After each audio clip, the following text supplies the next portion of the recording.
Hello student. तो आज हम बात करेंगे करंट इलेक्ट्रिसिटी चैप्टर नंबर 3। जरा सोचो, अगर करंट इलेक्ट्रिसिटी यानी इलेक्ट्रिसिटी, हम सिंपल लैंग्वेज में इलेक्ट्रिसिटी बोलते हैं, अगर ये चीज जिंदगी से निकाल दी जाए तो आप कैसा फील करोगे? मतलब आपके पास कोई भी चीज रह ही नहीं जाएगी। जैसे एग्जाम्पल के लिए जो भी शुरू से लेकर आखिर तक जो भी सोचो, फ्रिज किस काम की? कुछ नहीं, फ्रिज आपके पास रह ही नहीं जाएगा। ठीक है, मिक्सर नहीं रह जाएगा, फैन नहीं रह जाएगा, लाइट नहीं रह जाएगी। ठीक है, गाड़ी के अंदर सेल्फ स्टार्टिंग लाइट, सब कुछ खत्म हो जाएगा। फिर से आप क्या है, घोड़े गधे पे आ जाओगे, ऐसा फील करने लगोगे, है कि नहीं? तो ये जो है चैप्टर बहुत इंपॉर्टेंट है। इसके अंदर अगर देखा जाए, करंट इलेक्ट्रिसिटी का मतलब होता है इलेक्ट्रॉन के चलना। इलेक्ट्रॉन के चलने को हम लोग करंट इलेक्ट्रिसिटी बोलते हैं। तो इलेक्ट्रॉन क्या है भाई, जब मोशन में आ जाता है, एक जगह से दूसरी जगह चलने लगता है, तो हम लोग उसको करंट इलेक्ट्रिसिटी बोलते हैं। अब इलेक्ट्रॉन क्या है भाई? तो आप 20th सेंचुरी में ये सर्च किया गया, जे थॉमसन ने डिस्कवर किया भाई कि इलेक्ट्रॉन एटम के अंदर एक सब पार्टिकल होता है जो आउटर ऑर्बिट में चलता रहता है। तो एटम के बारे में, उसके न्यूक्लियस के बारे में, उसके ऑर्बिट के बारे में, ये पूरा तो आप केमिस्ट्री में डिटेल में पढ़ोगे। ठीक है, लेकिन हमें मतलब है इलेक्ट्रॉन से। तो इलेक्ट्रॉन एक सब एटॉमिक पार्टिकल है जो हमेशा क्या होता है, किसी भी एटम के अंदर वो एग्जिस्ट करता है। किसी भी एटम के अंदर इलेक्ट्रॉन जरूर होता है, चाहे वो मेटल हो चाहे वो नॉन मेटल हो, उससे कोई लेना देना नहीं है। बट मेटल के अंदर इलेक्ट्रॉन फ्री होता है चलने के लिए, और नॉन मेटल यानी नॉन कंडक्टर यानी इंसुलेटर अगर लिया जाए, उसके अंदर इलेक्ट्रॉन जैम होता है। इलेक्ट्रॉन को चलने की औकात नहीं होती, एक तरीके से समझो, इलेक्ट्रॉन आसानी से नहीं चल सकता है। ठीक है, लेकिन मेटल के अंदर इलेक्ट्रॉन फ्री होता है। अब सवाल यह है कि क्या जस्ट इलेक्ट्रॉन अपने आप से चलने लगता है?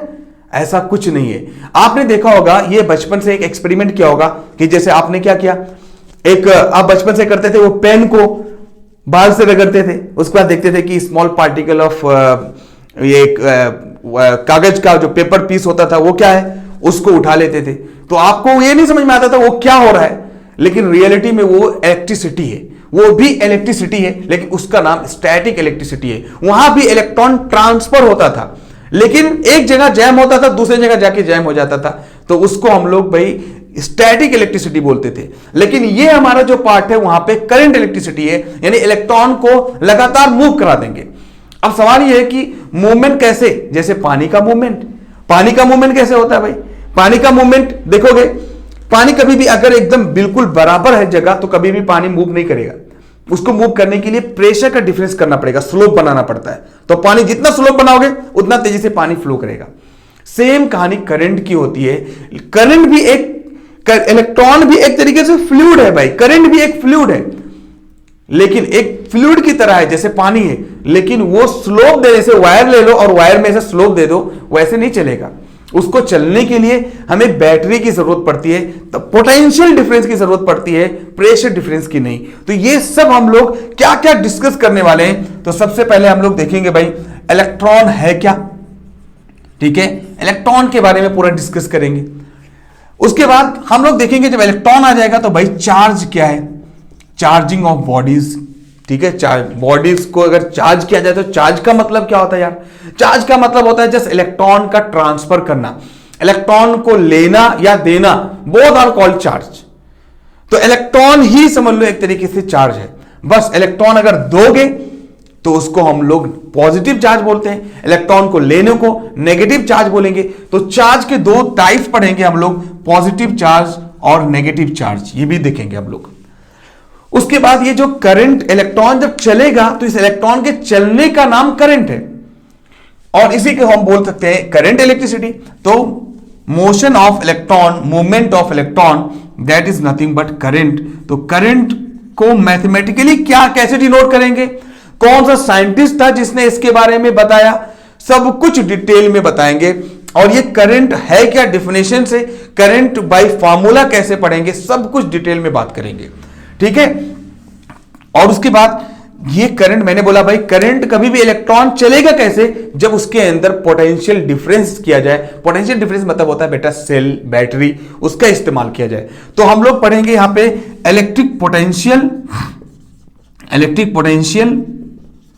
And potential difference. ठीक है, पीडी जिसको हम लोग बोलते हैं। इसका फॉर्मूला क्या है मैथमेटिकल, ये भी देखेंगे, इसकी डिफिनेशन क्या है और नॉर्मली ये क्या चीज है, सब कुछ डिटेल में पढ़ेंगे 1 बाय 1 करके एकदम अच्छे से। ठीक है, तो ये इलेक्ट्रिक पोटेंशियल डिफरेंस की वजह से करंट फ्लो करता है, ये भी देखेंगे। फिर देखेंगे कि भाई ये वोल्ट है, यानी जो बैटरी है, बैटरी का इफेक्ट करंट से क्या क्या, बैटरी का एक तरीके से करंट का क्या लेना देना है। तो जाहिर सी बात है, जितना ज्यादा स्लोप करोगे यार उतना तेजी से पानी फ्लो करेगा। वैसे ही ज्यादा पोटेंशियल डिफरेंस दोगे, ज्यादा वोल्ट की बैटरी लगाओगे तो ज्यादा क्या हो, करंट फ्लो करेगा। तो ज्यादा वोल्ट होगा तो ज्यादा करंट होगा, तो V is directly proportional to I।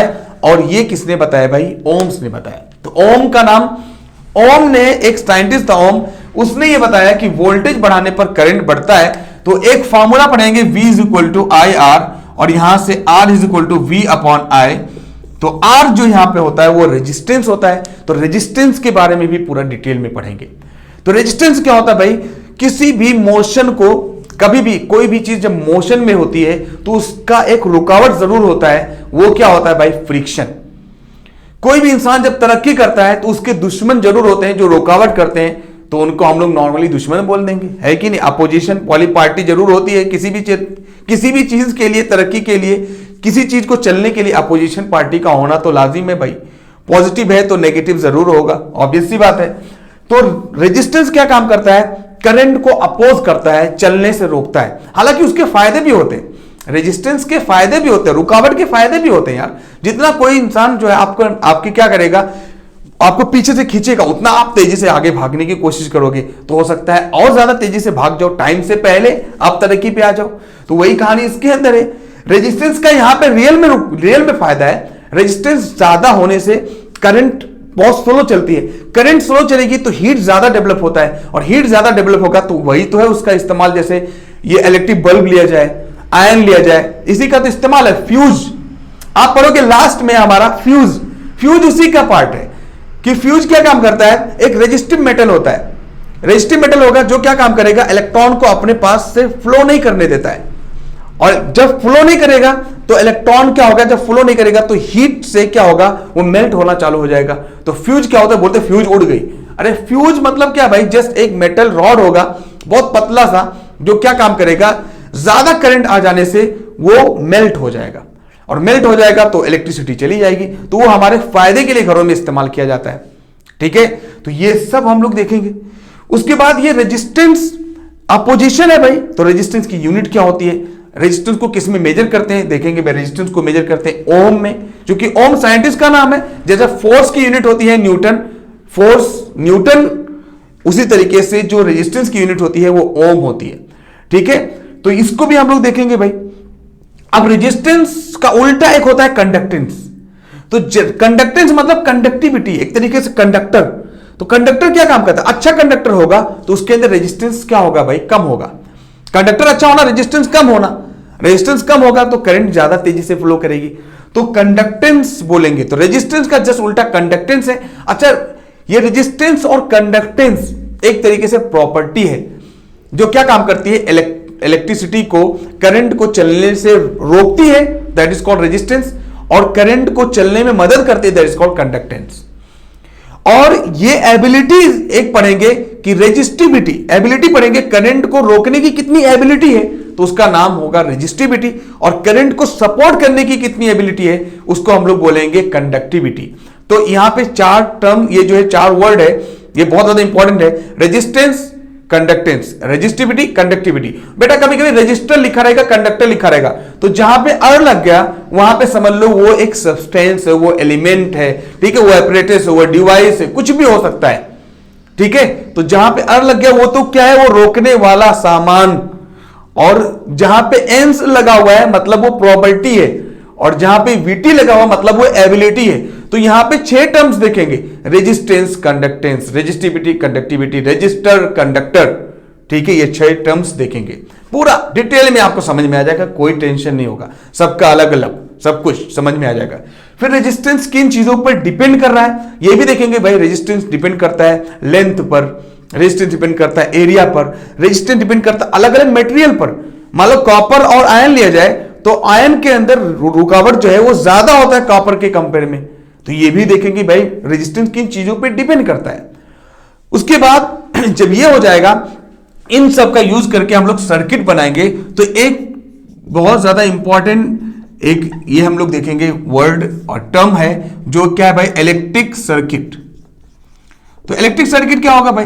Electric circuit मतलब जो आपके घरों में देखो ना सर्किट है, एक बोर्ड लगा हुआ है, वहां पे बटन लगी हुई ऑन ऑफ, उससे बल्ब जुड़ा हुआ है। तो आप क्या काम करते हो, वो कैसे है, एक सर्किट से क्या होता है भाई, कहीं से इलेक्ट्रिसिटी आई हुई, मान लो एक तरीके से यहां पे बैटरी है प्लस माइनस का, और यहां पे आपने स्विच लगा के रखा है और यहां से बल्ब जुड़ा हुआ है। तो इस बल्ब को जोड़ देते हो, जैसे यहां पे ऑन करते हो ऑन हो जाता है, ऑफ करते हो तो ऑफ हो जाता है। इसी क्लोज सर्किट को हम लोग क्या बोलते हैं भाई, इलेक्ट्रिक सर्किट।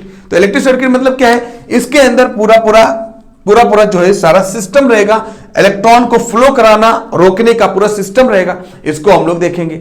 इसके अंदर सिंबल्स क्या होता है, इलेक्ट्रिक सर्किट के अंदर, इलेक्ट्रिसिटी के अंदर सिंबल क्या क्या होंगे, जैसे एमीटर, वोल्टमीटर, करंट का जो हमारा बल्ब होगा, सबका अलग अलग क्या होगा, एक सिंबल होगा। उस सिंबल के बारे में पूरा डिनोट करेंगे, पूरा डिस्कस करेंगे। सिंबल होने के बाद फिर हम देखेंगे कि रेजिस्टेंस को, यानी एक से ज्यादा बल्ब को अगर एक साथ में सीरीज में जोड़ दिया जाए, जिसको हम लोग बोलते हैं combination of resistance, combination of resistance. तो अगर रेजिस्टेंस, यानी मतलब रेजिस्टेंस का मतलब बल्ब है यार, सबसे बढ़िया एग्जांपल बल्ब ले लो, इलेक्ट्रिक बल्ब। तो इलेक्ट्रिक बल्ब सबसे बढ़िया एग्जांपल है रेजिस्टेंस का, क्योंकि उसके अंदर फिलामेंट लगा होता है, वो आराम से करंट को जाने से रोकता है। और करंट तभी तो क्या होता है, करंट, एक बल्ब लगा देते हो तो करंट पहले बल्ब से गुजरता है, तो बल्ब का फिलामेंट पहले लाल हो जाता है, एकदम रेडिश हो जाता है। तो रेजिस्टेंस सबसे बढ़िया एग्जांपल क्या है, बल्ब। तो अगर मान लो बल्ब लो और उसको सीरीज में जोड़ दो तो क्या इफेक्ट पड़ेगा रेजिस्टेंस पर, अगर पैरेलली जोड़ दो तो क्या इफेक्ट पड़ेगा, ये सब हम लोग डिटेल में बात करेंगे, ठीक है। तो रेजिस्टेंस का कॉम्बिनेशन देखेंगे भाई, parallel combination and series combination, ये भी हम लोग देखेंगे। उसके बाद फिर देखेंगे भाई एक इलेक्ट्रिसिटी से बचने का जो तरीका है वो क्या है भाई। तो इलेक्ट्रिसिटी से हमारा एक तरीके से प्रिकॉशन क्या है, क्या क्या प्रिकॉशन है। तो आप देखते होगे कि कोई भी इलेक्ट्रिशियन जब आपके घरों में आता है तो देखे होगे कि वो क्या काम करता है, ये नॉन कंडक्टिव जो है या रबर का हैंड ग्लव्स पहना होता है, ठीक है, नीचे शूज पहना रहेगा जरूर, ठीक है। उसके बाद जो है किसी भी इलेक्ट्रिसिटी को टच करने के लिए सबसे पहले क्या काम करता है, आपका एमसीबी को क्या करता है, उठा देता है भाई, ऑफ कर देता है पहले।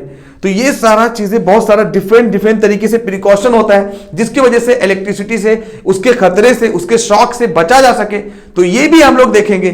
फ्यूज का क्या यूज है ये भी देखेंगे। उसके बाद डोमेस्टिक जो है इलेक्ट्रिकल कनेक्शन क्या है, ये सब पूरा डिटेल में बात करेंगे हम लोग आपके पूरे इस चैप्टर में। Okay, thank you.